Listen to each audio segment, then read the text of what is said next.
ಮತ್ತು ಯಾತಕ್ಕೋಸ್ಕರ ಹಣಕಾಸು ಆಯೋಗವನ್ನು ಇಟ್ಕೋಬೇಕು, ಹಣಕಾಸು ಆಯೋಗನ ಬದ್ಧತೆಯನ್ನು ಇವರು ಆಚರಣೆ ಮಾಡಲಿಕ್ಕೆ ಇವರಿಗೆ ಇದಿಲ್ಲ ಅಂದರೆ ಆಯೋಗ ಯಾಕೆ ಬೇಕು?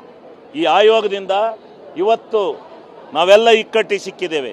ಆಯೋಗದ ಮಾನ್ಯತೆ ಏನು, ಆಯೋಗಕ್ಕಿರ್ತಕ್ಕಂಥ ಗೌರವ ಏನು, ಇದನ್ನು ಯಾರು ಪ್ರಶ್ನೆ ಮಾಡಬೇಕು?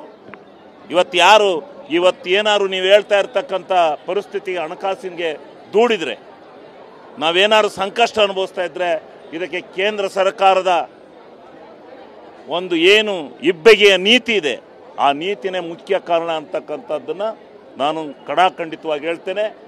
ನಾನೊಂದು ಕುಮಾರಣ್ಣವರಿಗೆ ಒಂದು ಸವಾಲಾಗ್ತೇನೆ.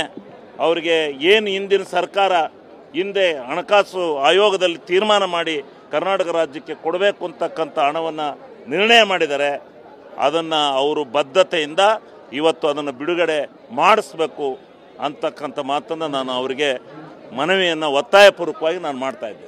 ಮತ್ತು ಯಾತಕ್ಕೋಸ್ಕರ ಹಣಕಾಸು ಆಯೋಗವನ್ನು ಇಟ್ಕೋಬೇಕು, ಹಣಕಾಸು ಆಯೋಗನ ಬದ್ಧತೆಯನ್ನು ಇವರು ಆಚರಣೆ ಮಾಡಲಿಕ್ಕೆ ಇವರಿಗೆ ಇದಿಲ್ಲ ಅಂದರೆ ಆಯೋಗ ಯಾಕೆ ಬೇಕು? ಈ ಆಯೋಗದಿಂದ ಇವತ್ತು ನಾವೆಲ್ಲ ಇಕ್ಕಟ್ಟಿ ಸಿಕ್ಕಿದ್ದೇವೆ. ಆಯೋಗದ ಮಾನ್ಯತೆ ಏನು, ಆಯೋಗಕ್ಕಿರ್ತಕ್ಕಂಥ ಗೌರವ ಏನು, ಇದನ್ನು ಯಾರು ಪ್ರಶ್ನೆ ಮಾಡಬೇಕು?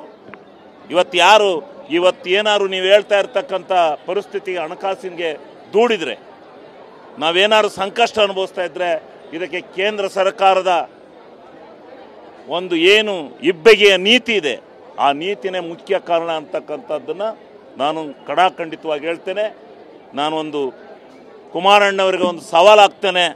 ಅವರಿಗೆ ಏನು ಹಿಂದಿನ ಸರ್ಕಾರ ಹಿಂದೆ ಹಣಕಾಸು ಆಯೋಗದಲ್ಲಿ ತೀರ್ಮಾನ ಮಾಡಿ ಕರ್ನಾಟಕ ರಾಜ್ಯಕ್ಕೆ ಕೊಡಬೇಕು ಅಂತಕ್ಕಂಥ ಹಣವನ್ನು ನಿರ್ಣಯ ಮಾಡಿದ್ದಾರೆ, ಅದನ್ನು ಅವರು ಬದ್ಧತೆಯಿಂದ ಇವತ್ತು ಅದನ್ನು ಬಿಡುಗಡೆ ಮಾಡಿಸ್ಬೇಕು ಅಂತಕ್ಕಂಥ ಮಾತನ್ನು ನಾನು ಅವರಿಗೆ ಮನವಿಯನ್ನು ಒತ್ತಾಯಪೂರ್ವಕವಾಗಿ ನಾನು ಮಾಡ್ತಾಯಿದ್ದೆ.